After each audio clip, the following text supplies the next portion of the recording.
Well, hello, everyone. Thank you for joining us today from all the places you're tuning in from. My name is Emily Zinger. I'm the Southeast Asia Digital Librarian at Cornell University.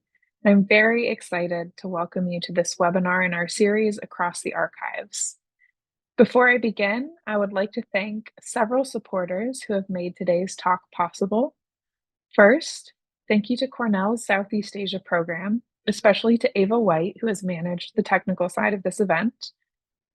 Thank you to the Committee on Research Materials on Southeast Asia and the Southeast Asia Digital Library for additionally sponsoring this webinar. Thank you to the librarians, archivists, and specialists who have had a hand in making accessible the collections that our speakers will highlight today.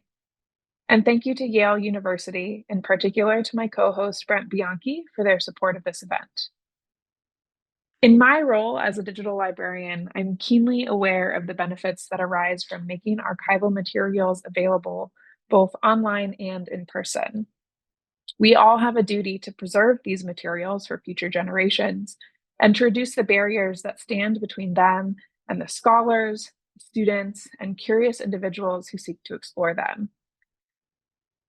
But ensuring that a collection is accessible and ensuring that it is actually used are two very different things. And I often find that while researchers are attuned to the collections at their own institutions, it's more difficult for anyone with a research question to get a clear picture of all the relevant collections out there that might answer that question across the many different institutions that house them. And so we conceived of this series, Across the Archives, that brings together in conversation similar collections that are held by geographically disparate institutions. We've invited our speakers to discuss the importance of several Hán Nôm collections, as well as some of the digital humanities tools that are being built to enable new analyses of these materials. Our hope is that the talk tonight will not only enlighten you on the subject of Hán Nôm manuscripts, but will also help to deconstruct the silos within which our archival collections can become trapped. So now let me introduce our first speaker, Dr. Trâm Phương Nguyễn, Associate Researcher and Digital Curator at Columbia University, specializes in Vietnamese studies. With a Ph.D. in ethnology, she has conducted ethnographic research across Vietnam, Siberia, and Central Asia, focusing on cultural revival and local knowledge. From 2017 to 2022, she taught Vietnamese language and culture at Peking University. And currently, she is one of the 3 core team members of the Digitizing Vietnam project at the Weatherhead East Asian Institute at Columbia University, developing a digital hub to archive both ancient and modern Vietnamese manuscripts and cultural artifacts in partnership with Fulbright University Vietnam. So a little bit of housekeeping. Please just keep yourself muted during the talks. And if you have any questions, you can put them in the chat at any time. We'll be moderating a Q&A after both lectures are finished, and I will keep track of everything that you ask in the meantime. So Trâm, I now invite you to begin. Good evening, everyone, and thank you for joining us today for the webinar Across the Archives and Nôm Heritage in the Area of Digital Humanities. My name is Nguyễn Phương Trâm, and I currently work as a digital curator for the Digitizing Vietnam project at the Weatherhead East Asian Institute, Columbia University. I am delighted to be invited by Emily to this webinar and to have the opportunity to share information about the Hán Nôm collection, which my colleagues and I have been working on.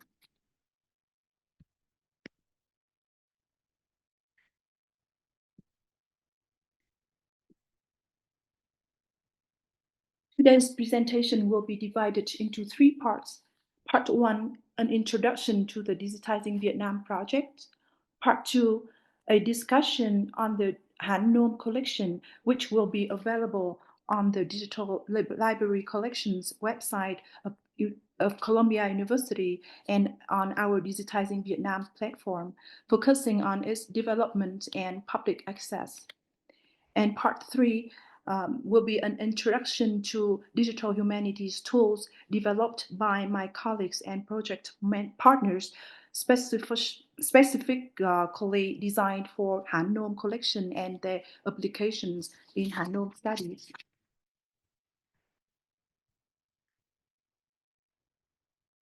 Digitizing Vietnam functions as a digital resource hub in the form of virtual exhibition hall developed and maintained by Weatherhead East Asian Institute at Columbia University and the Vietnam Studies Center at Fulbright University, Vietnam.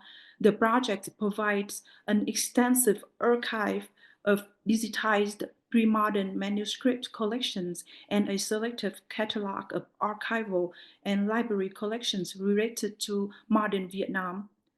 And in August 2023, the Weatherhead East Asian Institute at Columbia University received a loose initiative on Southeast Asia grant from the Henry Rose Foundation. This grant supports Digitizing Vietnam, the virtual future of global Vietnam, and the broader Vietnamese Studies project.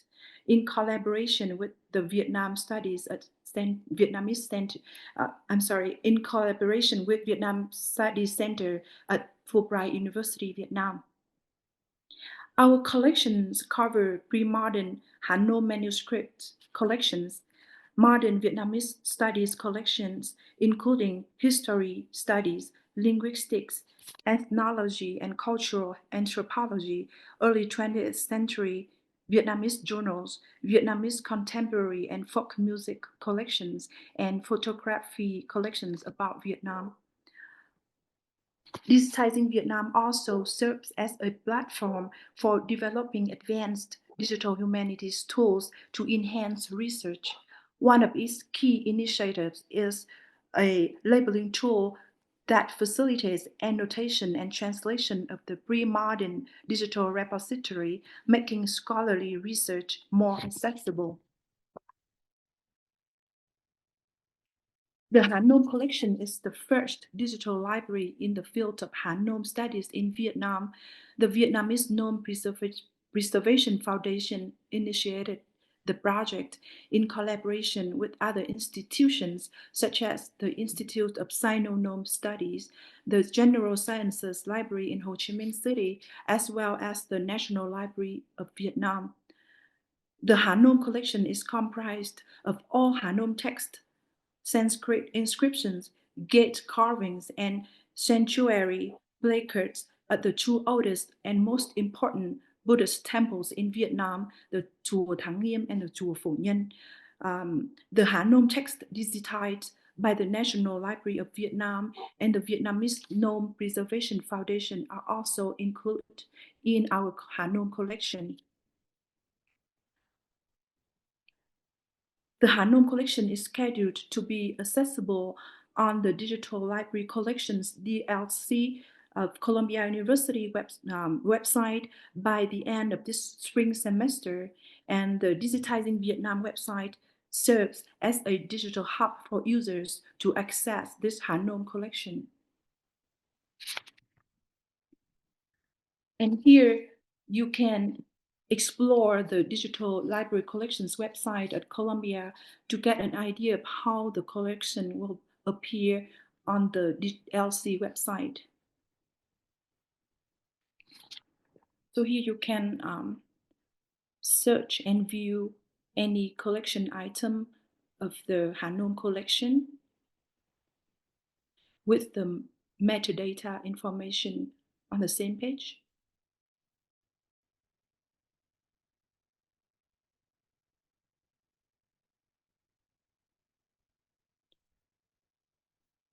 And you can also look for the IIIF manifest link for your research use.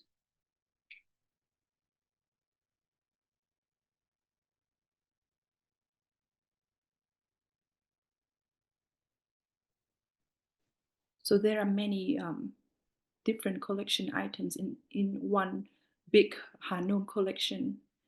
And you can view them like this.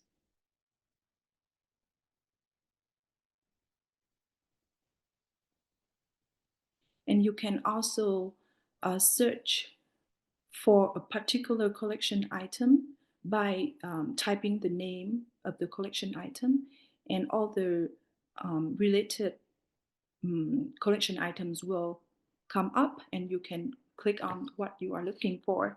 And our project aims to transfer all the database information pertaining to Hán Nôm heritage from the Vietnamese Nôm Preservation Foundation website to the Digitizing Vietnam website, such as a few available searchable text versions of culturally important Hán Nôm documents, such as the Tale of Kiều, the Đại Việt Sử Ký Toàn Thư, and Chinh Phụ Ngâm. In addition to the Hán Nôm text from the Vietnamese Nôm Preservation Foundation website, which our colleagues at Columbia University have been migrating to the digital library collections, we will soon focus on migrating all dictionaries and tools currently available on the Vietnamese Nôm Preservation Foundation website to the Digitizing Vietnam platform. And these efforts aim to enhance infrastructure, ensure long-term sustainability, and expand global academic access.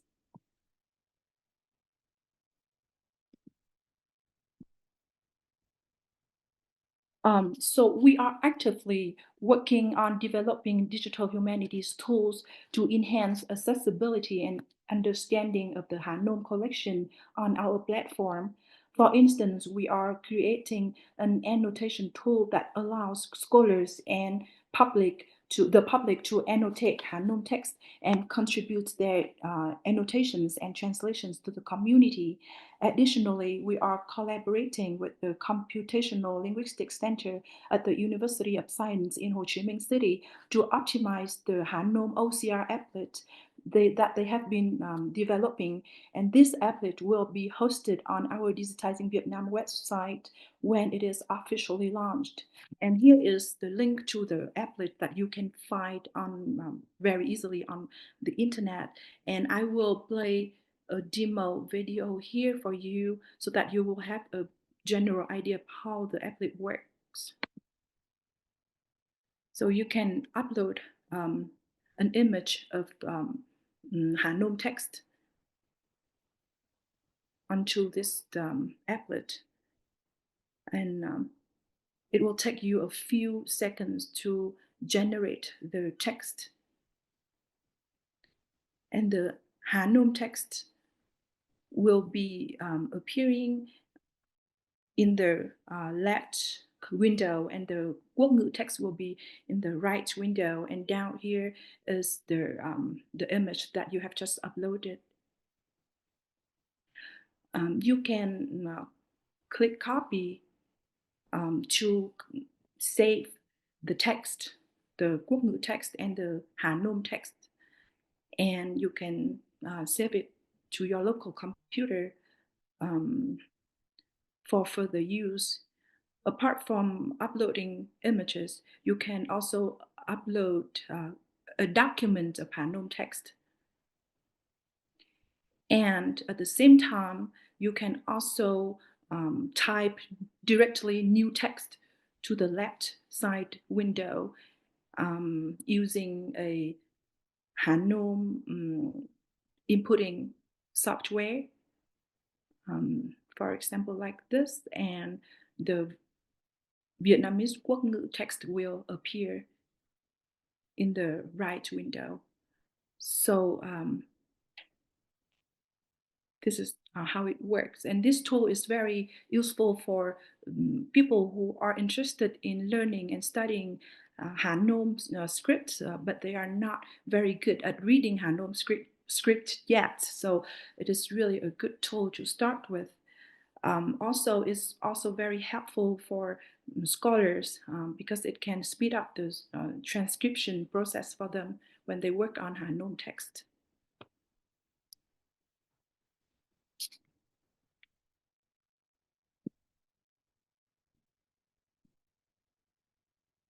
And currently, our Digitizing Vietnam team member Phúc Lê is developing an image OCR platform that enables scholars to work with Hán Nôm text more effectively. At this stage, the platform is being refined to enhance stability and user friendliness. But the goal is to officially launch it on the Digitizing Vietnam website, with the beta version expected to go live in mid-April this year. And in the next part of the presentation, I will, on behalf of Pukle, introduce the general idea of how we came up with building this image OCR platform, and we will play a demo video for you to understand how the platform works.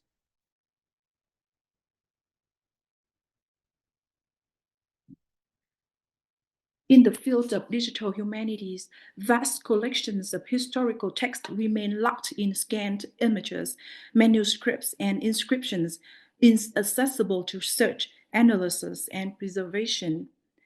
OCR, which is optical character recognition, bridges this gap by converting images into structured, machine-readable text. However, OCR alone is not enough. Historical scripts, handwritten text, and multilingual documents require human verification to ensure accuracy. By combining AI-powered OCR with expert human review, we can, number one, digitize and preserve cultural heritage. Number two, unlock text-based research in history, linguistics, and archives. Number three, facilitate cross-disciplinary collaboration between scholars and technologists. And number four, enable large-scale text analysis, including language, evolution, and historical trends.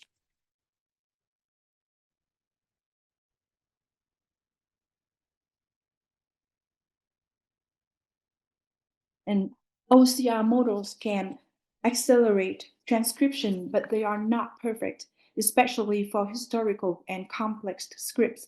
That's why human verification remains essential. The image OCR platform brings together AI and human expertise to transcribe, verify, and refine text, ensuring accuracy for research and preservation. This platform is built for scholars, archivists, and researchers working with historical and multilingual texts. It allows users to, number one, integrate OCR models for any language as long as the models are available. Number two, run OCR on historical images to extract text. Number three, review and verify the transcriptions to improve accuracy. Number four, support multiple scripts from Hán Nôm to handwritten archives. Number five, export structured transcriptions for further research. And number six, share verified texts with Digitizing Vietnam to enhance AI training. One major use case is Hán Nôm transcription. As you know, Hán Nôm, a historical script used in Vietnam, is a blend of classical Chinese and Vietnamese ideograms, making OCR challenging. With this platform, scholars can, firstly, apply specialized OCR models for Hán Nôm to extract text. Secondly, verify and refine the output for accuracy. And thirdly, contribute high-quality annotations to improve OCR models for future research. And that is how the platform works. When the Digitizing Vietnam website is officially launched, we will provide a training video for the public to learn how to use the platform. But here, we'll have a demo video for you to basically know the way how the platform works now for better understanding.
So that is how the website, the platform works. And we really hope that in mid-April this year, this platform will be available for everyone to, especially for scholars to use for their work in the field of Hán Nôm studies.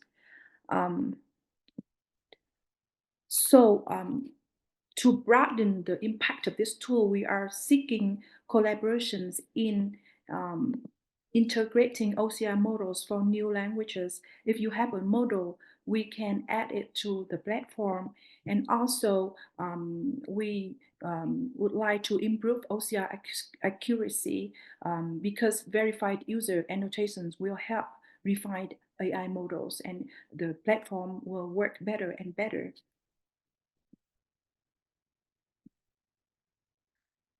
Thank you for listening to the presentation. And if you have any questions, please feel free to ask during the Q&A session of today's webinar, or you can also reach out to us anytime via email. Thank you. Thank you. That was really fascinating. I really enjoyed seeing those demos. I know myself personally have had my own frustrations working with OCR and non-Roman languages, so that was really impressive to see. Brent, I now invite you to introduce the second half of this webinar. Oh, you're muted, Brent. All right, here we go. Thanks very much for the introduction, and thanks, Dr. Trâm Nguyen, for your wonderful paper. As I'm Brent Bianchi, librarian for South and Southeast Asian Studies at Yale. Before introducing our second speaker, I'll say a few things about the Maurice Durand collection, which the next talk draws upon for its main examples. I myself took an interest in this collection upon joining Yale in 2022, outside studying South and Southeast Asian languages, as one might expect. I had actually also studied literary Chinese for a few years, and as some of you will know quite well, this used to be a transnational language. For instance, someone in Vietnam could write a letter to someone in Korea, and so forth. And I had read extremely little Chinese composed in Vietnam. I haven't studied Vietnamese at all, but anyway, this is all quite exciting, and I'm really pleased to see someone presenting finally about this collection. The Maurice Durand archival collection was acquired some decades ago from his widow and is now at the Bianchi Library at Yale, although Durand's library of books is dispersed throughout the collections at Sterling, which is where I work. There is actually not a whole lot of biographical information about Durand in English. Anyway, he was born in 1914 to a French father and Vietnamese mother. His father was actually an official government translator of Vietnamese. It's not hard to imagine how this was a good environment for a linguist to grow up in, and indeed, Maurice Durand was mainly known as a linguist. However, he also wrote a survey of Vietnamese literature and worked on topics as diverse as wood engraving and spirit mediumship in Vietnam. Just to give an example from his career, he headed the École Française d'Extrême Orient in Hanoi and also taught there, and he passed away in 1966. His collection at the Bianchi includes printed documents and also many hand-copied documents with quite elegant handwriting, as you shall see, and photographic slides. Much of this is digitized, and I would like to thank our colleague Virginia Shi, curator for Southeast Asia and Buddhist Studies at the University of California at Berkeley. She came out here to identify the titles of all these works and romanize these titles, organize them, and created a finding aid for the collection. One more point before introducing our speaker. I'd also like to thank a much appreciated colleague here at Yale, Quang Van, who teaches Vietnamese here. He contributed translations of two poems that our speaker will show you. The original Vietnamese has nuances that are hard to capture in a literal translation, and so he prepared idiomatic translations for us, which helped to capture some of these nuances better, of course. And now I would like to introduce our next speaker, Ha Thị Tuệ Tang. She is a lecturer in the Faculty of Linguistics at Vietnam National University's University of Social Sciences and Humanities. She received a bachelor's and master's degree from Vietnam National University and also did several years of additional postgraduate study at National Cheng Kung University in Taiwan, focusing on Taiwanese literature and linguistics. She has taught at other locations at a few universities in China, including Guangxi University and Nanning she and I overlapped there by a year. I was teaching there as well. And she's been focusing for some time on sociolinguistic connections between Taiwan and Vietnam. And I think you'll see that the question she has posed regarding Taiwanese writing has also caused her to ask very interesting questions about Vietnamese writing as well. And there are interesting parallels that she will point out. And as you will see, it's also quite rare for French loanwords to appear in Hán Nôm literature due to the often very conservative nature of this literature. And at this point, I would like to hand this over to our speaker, Ha Thị Tuệ Tang.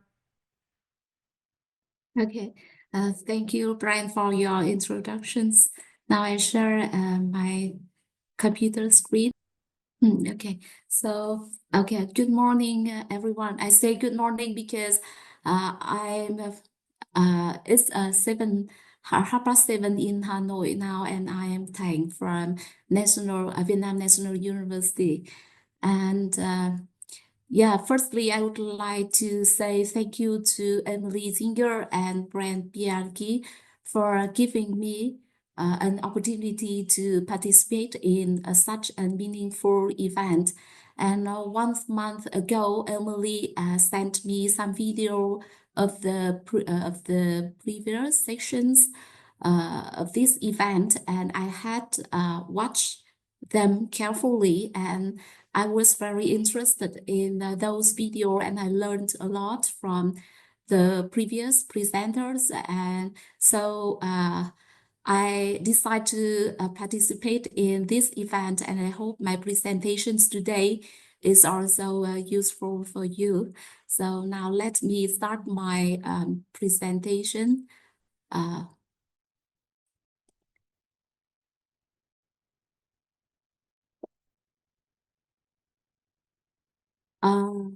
Emily and Brent asked me to speak directly to the two things. First is my experience working with Hán Nôm archival collections, and the second is the contents of the collections that I currently working with. For example, how I first discovered these materials, the challenges of searching and browsing for them, and how I have incorporated these manuscripts into my research projects. So I think maybe I will start with the second point, because Brent had just introduced the collections of Maurice Durand, and this archive is also the archive that we have been working with recently. As Brent mentioned above on my biography, in recent 10 years, I have been working with a comparative study between Vietnamese Nôm script and Taiwanese Khoa writing.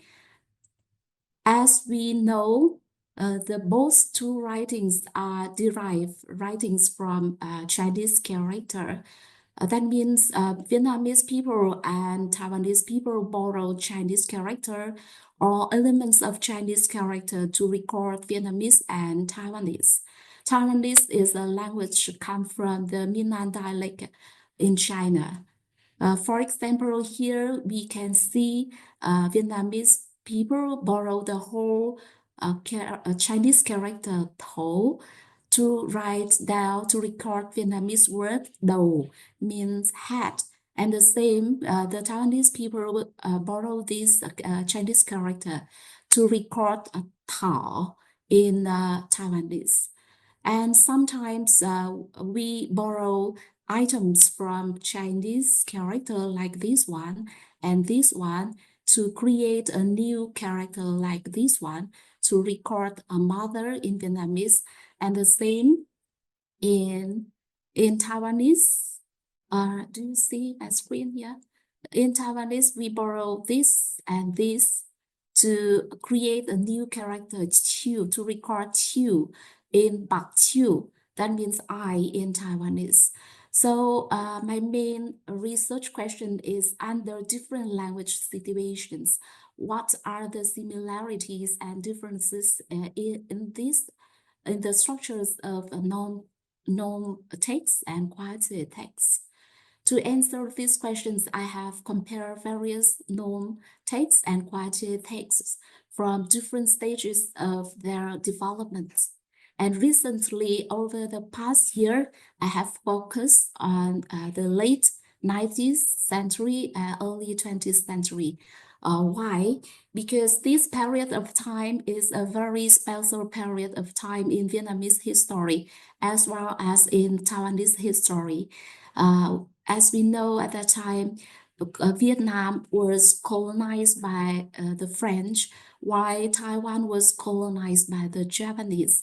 So the language situations in both countries during this period of time, therefore, share many similarities. For example, in Vietnam at that time, we used both classical Chinese and Chinese characters in administrations alongside French and the French alphabet, while non-script and Vietnamese were used in daily life. Meanwhile, in Taiwan, classical Chinese and Chinese character were used alongside Japanese and Japanese script in administrations and educations, while qualitative was used for folklore literature. So a question arises that is, in this context, did French and Japanese have any influence on known texts and qualitative texts? So according to our research, as well our research on the digital collections of qualitative, Taiwanese qualitative on the National Taiwan University Library, and as well as the other Taiwanese researchers finding, there are a lot of Japanese loanwords in qualitative texts, and those words were written in both qualitative character and also Japanese katakana. As you can see on my screen at the left side, the word osaru, Japanese word osaru were recorded in qualitative character osari, like this. But in this one, the writer switched from qualitative character to Japanese katakana to record the Japanese words that appear in the qualitative text, like tabi is a kind of Japanese clothes, like celery, like noisy. So from a socio-linguistic approach, this kind of phenomenon could be considered as a code switching phenomenon in qualitative text. So how about the Vietnamese known texts? Are there any similar sample appeared in the Vietnamese known text? Was our questions, and we had searched in many known texts, but we had not found out any samples like that until the beginning of 2024, when Brent visited Hanoi, and we talked, and Brent told me about the collections of Maurice Durand at the Yale University online library. So about a half year later, we began assessing the collections. Yeah, and it's an online archive, so it's very easy to reach the collections, and we were very happy because the collections preserve many valuable known texts, and the documents on these collections were categorized into several types. It's very easy for us to search for something. For example, the texts were categorized into Hán Nôm texts without Vietnamese and Hán Nôm texts with Vietnamese. In these collections, finally, we found out collections of Tú Xương poem in the series 2, Hán Nôm text with Vietnamese. And in these collections, there are a few French words and other foreign language words appear in the Hán Nôm documents. But before talking about those samples, I want to talk about Tú Xương. Tú Xương, also known as Trần Đề Xương, is one of the most famous poets in Vietnam in the late 19th century and the beginning of 20th century. And regarding Tú Xương manuscript, also Tú Xương is very famous, but it is unfortunate that none of his known poetry collections were published during his lifetimes. So until the early of 20th centuries, a number of his work were collected and published scattered in Nam Phong magazine. But most of them were written in chữ quốc ngữ. That means a system for writing Vietnamese using Roman alphabet. I will call it the Vietnamese alphabet. And for the known documents of him, there are only two ones still preserved in the Hán Nôm Library in Hanoi. But it's not easy for me to access because at the time I was go to Taiwan again. So I was very happy to find out known documents of Tú Xương online at the Yale University. And in these collections, there are some French words as well as some modern Chinese words was used. For example, 恭喜好了好的 are modern Chinese words which were recorded in known character as 恭喜 好了好的 and French words like merci, champagne, monsieur were recorded in known character as merci, sâm banh, merci. Here, and here is a picture of right on page 2 of Tú Xương Thi Tập. And you can see in page 2 there is a poem, hỏng thi, thi hỏng. Yeah, but when in Vietnamese literature, transcript, the people really write hỏng thi. Okay, so this poem means failed exam, and yeah, you can see here. And this one is the translations of Quang Văn from Yale University. I would like to thank to him. You can see in this poem at the 7th sentence, there are two words from foreign language, one from Chinese 好了 and one from French merci. The both two words were recorded in known character like this and like this. Yeah, another example.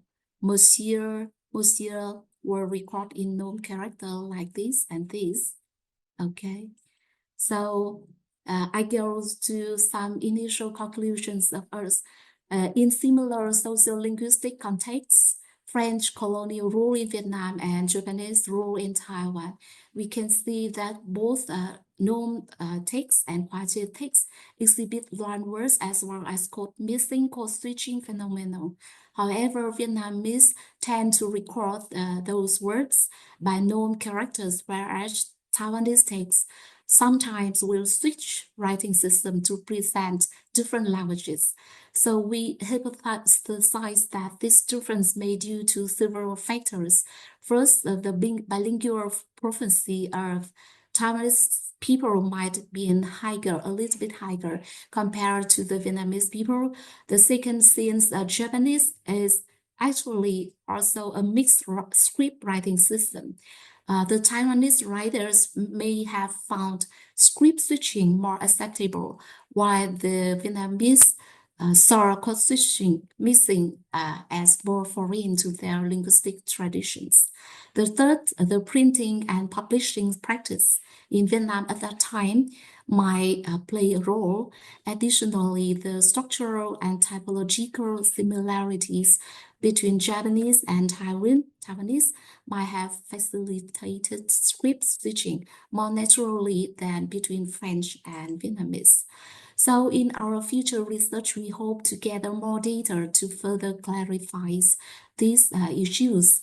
For example, next month, I'm going to go to look into another poem collections on Maurice Durand collections. That is poems of Nguyễn Khuyến. Nguyễn Khuyến is also a very famous poet at the end of the 19th century. So besides some conclusions above, we have some other comments about the society of Vietnam at the early 20th century. Based on what Tú Xương wrote in the collections, we can find out some interesting things. For example, in the poem Taking the Exam, he described the people of his generations giving up the birth pen, the pen used to write Chinese character, to use the pencil, the pen used to write the French alphabet. And he also described the way people at his generation learned to pronounce the Vietnamese Romanized, like we pronounce it today, like that. And the society at this time seems like an immigrant society where Vietnamese people live together with Chinese and French people. In terms of language, this is a multilingual, multiliterary society where some people speak Japanese, French, the others speak Chinese, and the Vietnamese people speak their mother tongue, Vietnamese. Okay, so the society, we can see that the society is also influenced much by the Western culture, as the writer described in a poem, that Vietnamese people drink champagne in the morning and milk in the evening. And this lifestyle is quite different from the traditional lifestyle in Vietnam. One sad thing is that a society under the influence of Western culture, the society seems exits many errors, because in many poems, the writer mentions prostitution and gambling, very popular in Vietnam society at that time. Okay, so above is some my experience working with the Maurice Durand collections. Besides the experience, I also have some experience working with other archives relating to the Tale of Kiều or Đại Nam Quốc âm Tự Vị while I writing my undergraduate thesis many years ago, and my master thesis on Chinese loanwords in Vietnamese. However, because time's up, I won't be present these topics today, but I would just like to take this opportunity to express my gratitude to Professor Nguyễn Thái Cẩn, the very first advisor of mine who guided me in working with Nôm text, but specifically the Kiều, the Tale of Kiều manuscript. And today stock her special meaning for me, because as marks exactly 14 years since Professor Nguyen's passing. Okay, so thank you for listening.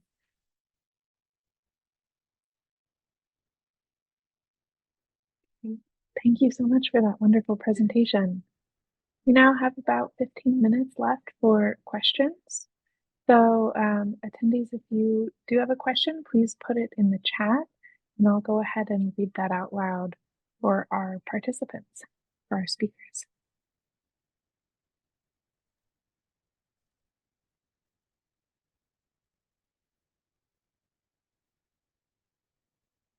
I'll get things started with one question while our attendees gather their thoughts. So Tram, this was for you.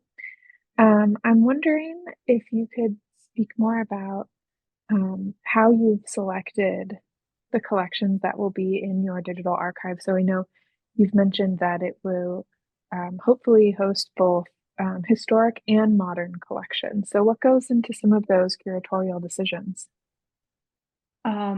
So our collections on the Digitizing Vietnam projects actually for the historical and pre-modern Vietnamese manuscript is all about the Hán Nôm collections that we are migrating from the Vietnamese Nôm Preservation Foundation website to Columbia University, and the collection will be hosted on the Columbia University's digital library collections, but we will be like a hub so that will point the audience and direct the audience to that website. So actually we are not hosting it, but in the future, of course, we really hope that we can curate more pre-modern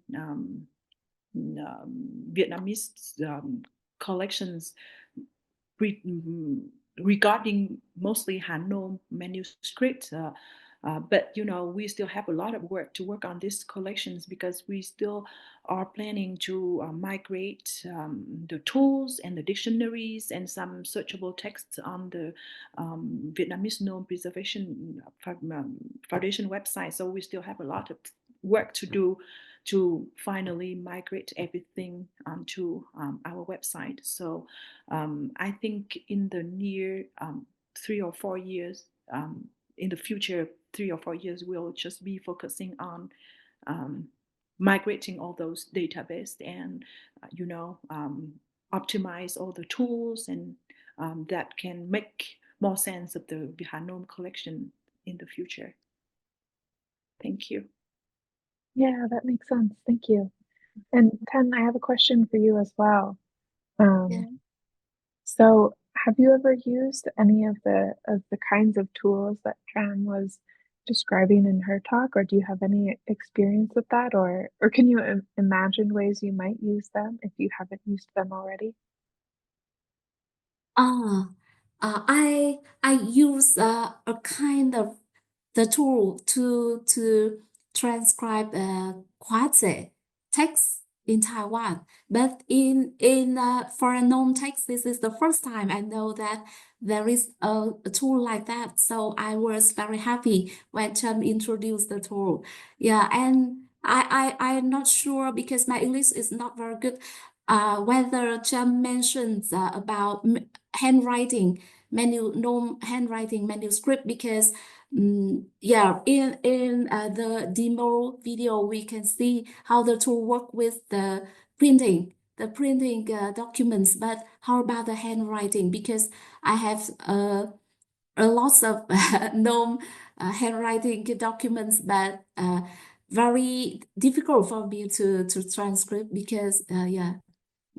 So Yeah, how about the handwriting documents? That is the good question. We are also very really struggling about the handwritten text, Hán Nôm text, because it's a lot of varieties and it's really hard for the machine to recognize. So our effort now is to collect more handwriting text, and we can feed the machine and train the machine more. And then, of course, as I said, only machine AI is not enough. This work involves a lot of experts, and then we need their annotation and their verification on the accuracy, and then it will build up. At first, it could be not very accurate, but then with the more text coming and a lot of times of annotating, then we can finally for sure will get a better recognition of the text. I mean, better transcription of the text, so that if you have any materials that you are willing to contribute, we are so happy to have those, and we can, because we are partnered with the University of Science in Ho Chi Minh City, and they really need a lot of materials, of course, with annotations better. So, and then we can train the machine so that the result, the outcome will be better and better. Yeah. Thank you. So Very you can interesting. try to use you can still tool. try to use the tools and this to see if the handwriting text how it works, you know, how well it works, and also when our platform goes live, you can also try to use it, and you know, your annotations will contribute to the to the development of the tool in the future. It's like it's still ongoing. It's like in process. It's not done yet, and it's still a lot of work to do. But you know, we hope that in the future it will get better and better with your contribution. Yeah.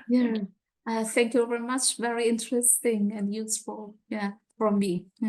Sure. Yeah. I have oh, sorry, there was one question before Brent's that came to me privately, so I'll share this. This is for you, Ten. So how does the Maurice Durand collection compare with texts available in Vietnamese libraries and archives? So are these unique titles, or are they variant editions?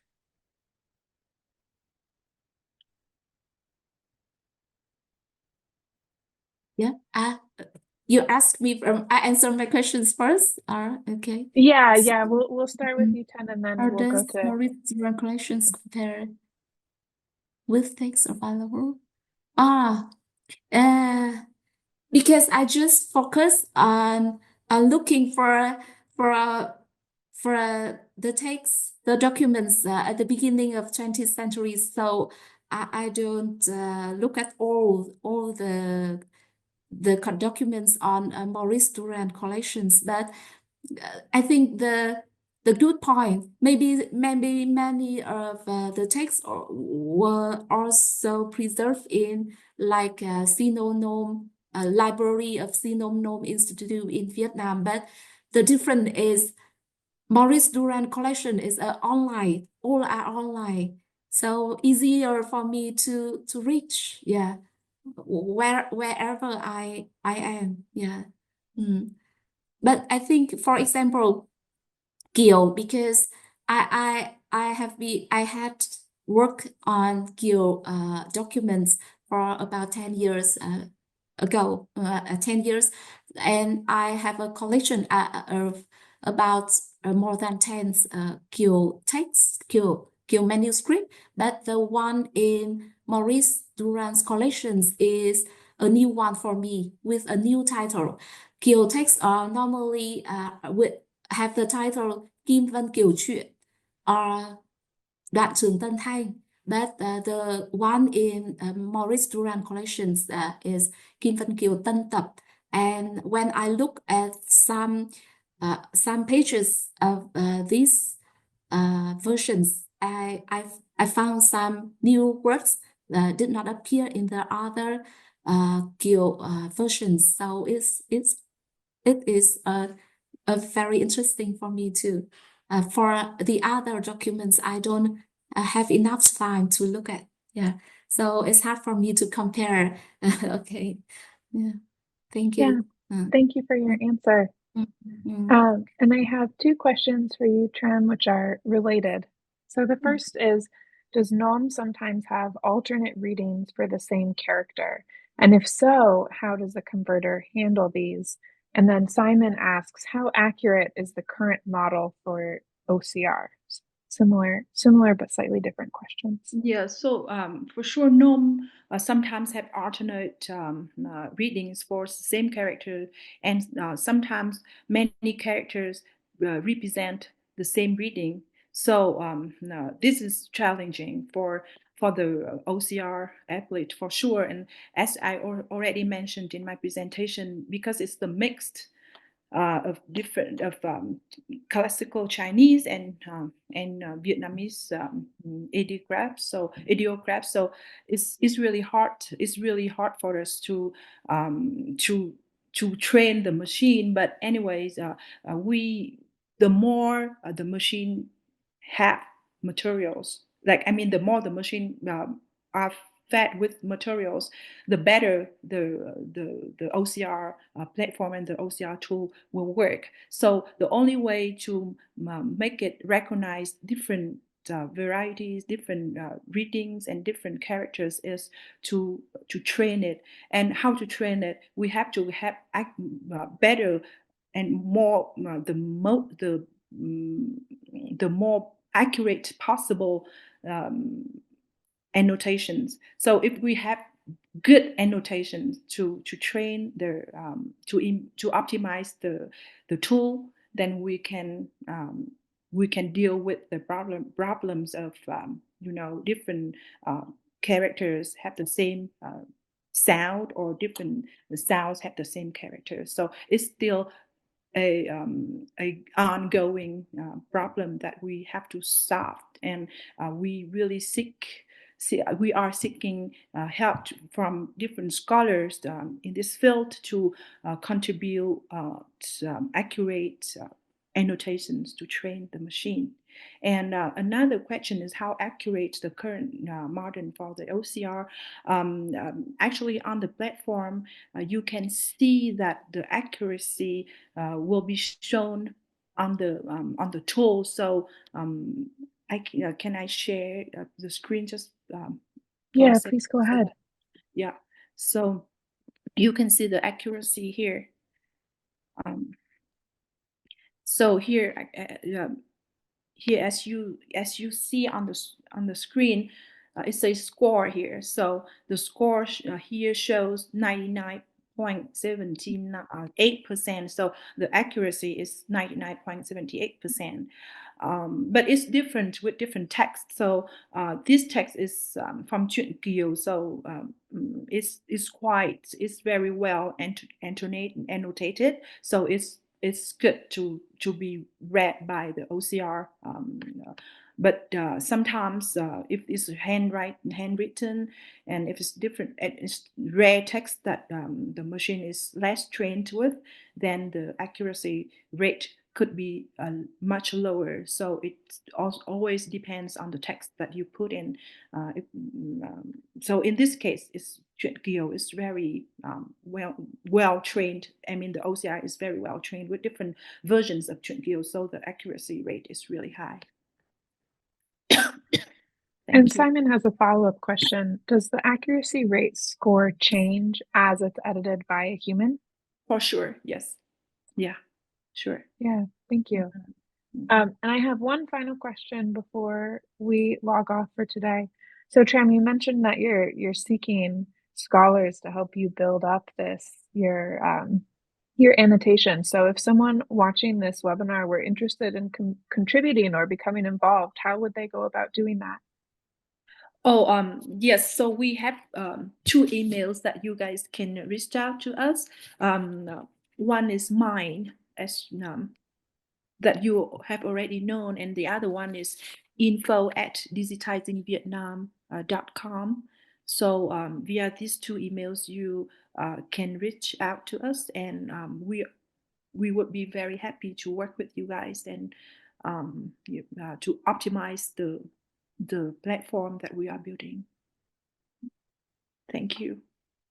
Thank you. Thank you to both of our fantastic speakers today, and to Brent, my co-host, and all of you for attending. If you have questions that you think of after the fact, feel free to send them in to myself or to any of our speakers. I will be sending a follow-up email later this week that will include links to all of these resources, these emails, and a recording of this presentation for you to share with your interested colleagues. And you can also take that as an opportunity to follow up with additional questions. So thank you again so much to everyone, and enjoy the rest of your evening or the start of your day. You're tuning in from Vietnam. Thank you. Thank you. Thank you. Thank you. Have a good day and have a good evening. Yeah. Bye. Have a good day. Bye-bye. Bye-bye.